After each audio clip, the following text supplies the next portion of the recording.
Bonjour à tous, aujourd'hui je vous propose une courte vidéo pour revenir sur la position assise de début de séance ou encore l'assise méditative parce que souvent je fais référence au fait de pouvoir adapter l'assise soit par le mur, soit par la chaise ou autre, notamment avec une sangle et des briques.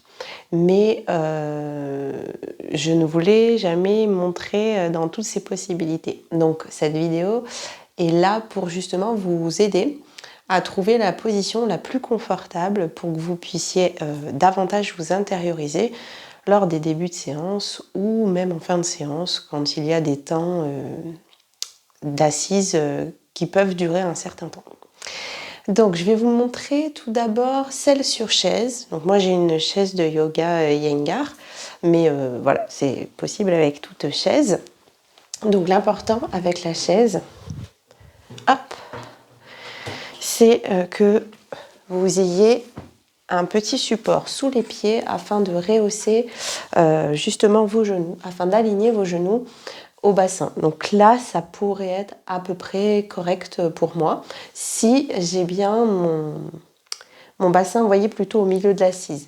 C'est-à-dire que si jamais j'avais un dossier, on essaie d'éviter cette position comme ceci avec le dos rond, tout simplement parce que on cherche à libérer le diaphragme, à faciliter la respiration et à avoir un long souffle. Donc on cherche à redresser la colonne vertébrale. Et souvent, quand vos genoux sont plus bas que le bassin, on a tendance à justement avoir une position un petit peu avachie ou en tout cas à chercher son assise. Donc vous pouvez placer un petit tabouret, des livres ou encore ici des briques de yoga. Et donc je cherche la hauteur et j'essaie d'aligner mes talons à mes genoux. Donc quand j'essaie de former comme un angle droit, et de là je peux laisser mes mains sur mes cuisses, l'assise stable. On sent bien l'ancrage des deux os fessés et nos ischions, avec une légère lordose au niveau des lombaires. Et ici, les yeux peuvent se fermer ou fixer la flamme d'une bougie pour rester donc bien aligné et dans son centre. Ça demande quand même toujours une certaine tonicité au niveau du dos. C'est ce qui permet de rester un petit peu vigilant et de ne pas s'endormir dans ces temps d'assise méditative. C'est pour ça que voilà, qu'on cherche aussi à rester pleinement présent à sa position. Cependant, dans certains cas, il est aussi intéressant d'envisager de rester allongé dans certains cas. Voilà. Notamment quand vous êtes extrêmement fatigué ou si vous souhaitez faire une méditation le soir, uniquement une méditation avant de vous endormir. Alors dans ce cas-là, vous pouvez très bien écouter la méditation et rester dans votre lit allongé dans la posture Shavasana, vous savez, celle où on est allongé sur le dos. Je vous la remontre.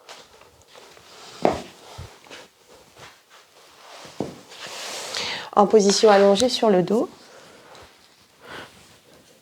Si vous ne souffrez pas du bas du dos, vous pouvez allonger les jambes comme ceci et placer les paumes de main plutôt vers le ciel ou une paume de main sur la poitrine, la gauche, et la paume de main droite sur le ventre pour également prendre conscience de la respiration.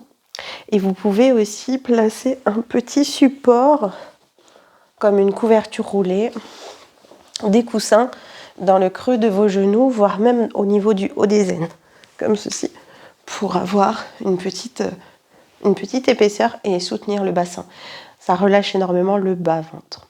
Ça, c'est dans le cas où vous ne pouvez pas être dans une assise plutôt tonique.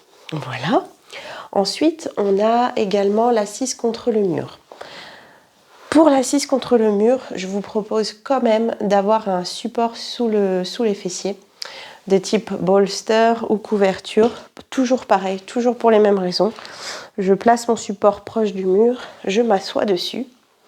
Donc ce qui va m'aider à avoir justement l'abaissement des genoux rapport au bassin, comme ceci, dans le tailleur, ou cela peut être aussi avec les jambes ouvertes, comme ceci, ou allongées. Le mur est là pour vous soutenir et puis aussi pour faire un tuteur d'alignement, comme ceci. Moi, j'ai pas paraître qui gêne un petit peu. Et vous pouvez également placer sous vos genoux des briques, peut-être, pour ceux qui ressentent plus de raideur au niveau de l'arrière des jambes.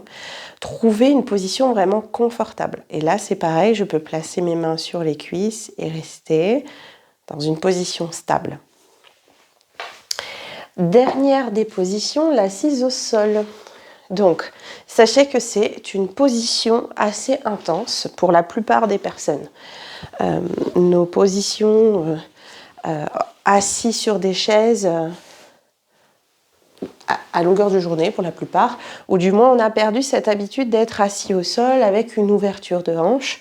Donc on a également enraidi notre chaîne postérieure et du coup c'est assez difficile et d'ouvrir les hanches et en même temps si on n'ouvre pas les hanches et qu'on garde les jambes tendues, de se sentir droit la plupart du temps. La plupart des pratiquants sont plutôt comme ceci. Donc dans ce cas-là, on peut toujours adapter. Donc toujours pareil, en redressant l'assise, vous pouvez mettre une couverture, 2 couvertures, 3 couvertures, autant que nécessaire. Et vous pouvez également placer vos briques. Alors le mieux c'est des coussins quand même, c'est plus doux. Des briques sous les cuisses ici. Vous voyez, ça crée une petite cale et ça retient le poids de mes jambes. Ici. Ou encore, je vais vous montrer de profil. On pourrait rouler une couverture également. Je vous montre ici avec la mienne. Alors souvent, on utilise des couvertures assez épaisses, assez denses. On vient rouler la couverture pour faire comme un petit boudin. Je roule ma couverture et je viens la placer ici entre mes chevilles et mes genoux. Donc là, je suis plus basse, je suis assise au sol, donc mes genoux sont plus hauts que mon bassin. Mais imaginez que je suis en assise surélevée.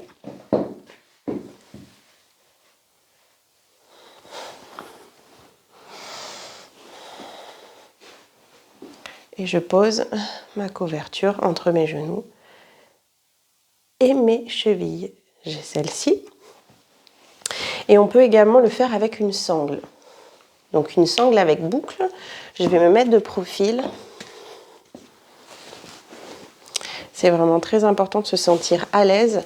Sinon, assez rapidement, dans les positions assises, si vous êtes dérangé par un élément extérieur, c'est difficile de sentir un peu cet abandon dans la pratique.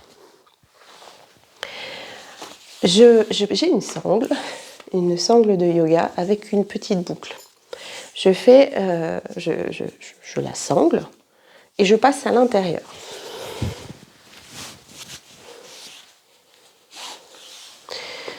De là, nous avons un os au niveau du bassin qui s'appelle le sacrum, donc vraiment situé entre le haut des fessiers, les deux fessiers.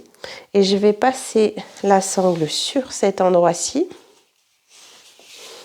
Je vais également passer au niveau des aines de la jonction ici, du bassin.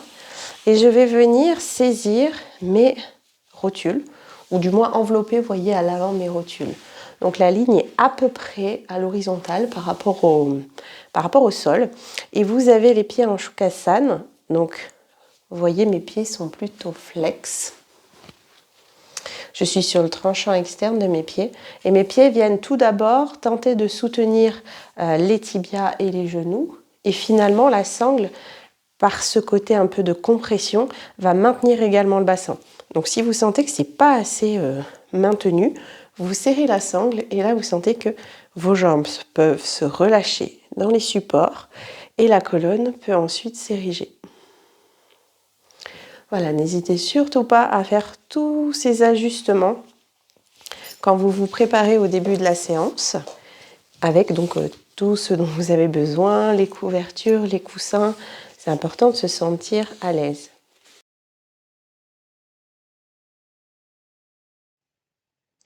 Merci pour le temps que vous m'avez accordé.